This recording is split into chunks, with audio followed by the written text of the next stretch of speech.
Ce matin, une de vos journaux, on quitte enfin les pronostics, les castings et on entre dans le dur. Le Figaro, les chantiers à haut risque de Manuel Valls. Les Échos, sauver la croissance, la première urgence de Manuel Valls. Marianne, la France en colère, Manuel Valls, la bonne réponse.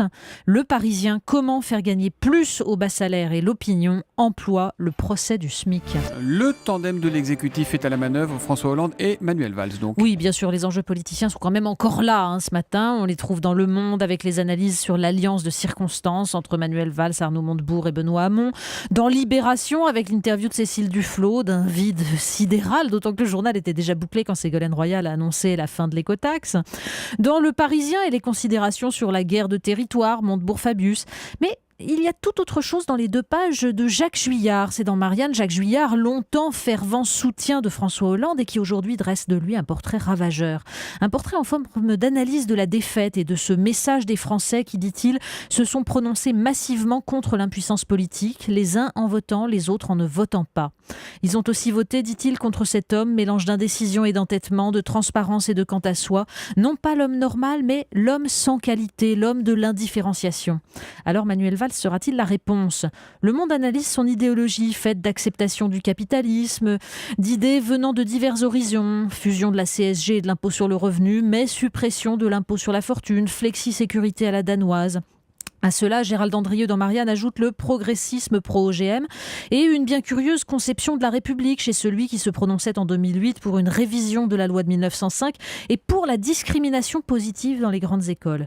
Oui, Nicolas Sarkozy ce matin est dans les pages du Monde à travers les révélations gênantes sur les suites de l'affaire de financement de sa campagne par la Libye, mais son jumeau est partout ailleurs dans la presse. Un diagnostic détaillé des maux dont souffre le pays, c'est dans M, Natacha. Oui, le magazine du Monde qui propose le récit de 12 ans de reportage en terre frontiste, un journaliste spécialisé du FN qui raconte un petit peu l'évolution du vote caché au vote fierté ou comment la dégradation progressive du tissu social et économique, les petits riens, les commerces qui ferment, l'autoradio qu'on ne peut plus laisser sur le tableau de bord ont bouleversé la France.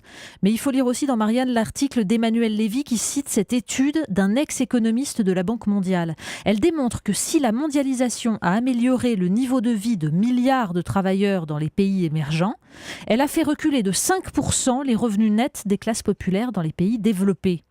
Contrainte budgétaire oblige, écrit-il, les politiques de droite comme de gauche se sont mises à concentrer l'effort social sur une partie de plus en plus restreinte et plus pauvre de la population française. Une stratégie compréhensible à court terme, mais qui risque de saper la notion même de redistribution. Ce que démontre d'ailleurs la double page du Parisien consacrée à ces effets de seuil qui pénalisent les bas salaires. Pour cela, avec la perte en allocations et avantages, 100 € de plus sur la feuille de salaire se traduisent par seulement 19 € de plus dans le porte-monnaie.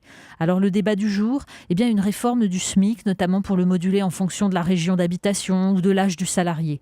Oui, on entre dans le dur, les choix politiques concrets, ceux qui réclament volonté politique et vision claire. Alors chiche. Le Figaro, lui, a fait des comptes originaux. Mais oui, ce qui nous raconte un peu l'état de la France quand même. On y apprend que le nombre de personnes ayant défilé à Paris est passé de 9,5 millions en 2012 à 11 millions en 2013. Oui, il n'y a pas seulement les manifs pour tous, pigeons, gilets jaunes et autres. La capitale connaît en moyenne un défilé ou rassemblement statique toutes les 2 heures, dont beaucoup ne sont pas déclarés d'ailleurs, car le monde entier vient manifester à Paris. Les pro-Morsi, les anti-Morsi, les opposants aux dictateurs africains, les soutiens aux insurgés de la place Maïdan. Les contentieux diplomatiques représentent 26% des cortèges. Et ce qui explose parallèlement, ce sont les heurts avec les forces de l'ordre. Plus 98% de policiers blessés en un an. Donc, le coût de ces manifs explose aussi. Et encore, le printemps 2013 était gris et glacial. Imaginez maintenant qu'il fait beau. Il y a 20 ans, c'était le génocide au Rwanda. Il a encore ces CM qui racontent sans doute le mieux cette histoire. Mais oui, puisqu'il nous raconte il nous raconte cela à travers l'histoire de cette fiction radio qui rencontre aujourd'hui un immense succès au Rwanda.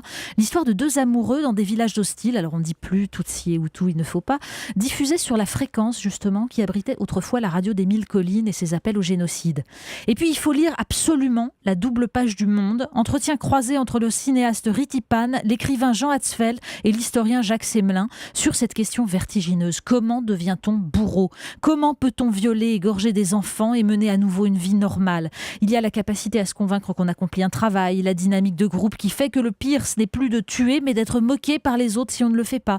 Et puis ses proches, ses voisins qui ont encore face humaine et que l'on torture parce qu'il faut effacer cette humanité pour se faciliter la tâche. C'est une plongée dans la noirceur de l'âme humaine et dans un trou noir. Allez, on termine dans un tribunal, mais vraiment avec un procès différent. Oui, ça c'est dans le Parisien qui nous apprend donc que lors d'un procès en Indre-et-Loire, le juge a organisé une reconstitution du meurtre avec le témoin principal, un labrador. Oui, Tango, Sérieux ? 9 ans, le chien de la victime, avait assisté au meurtre et donc un vétérinaire était chargé d'observer ses réactions pendant que des individus le menaçaient avec l'arme supposée du crime. Bon, échec total, hein.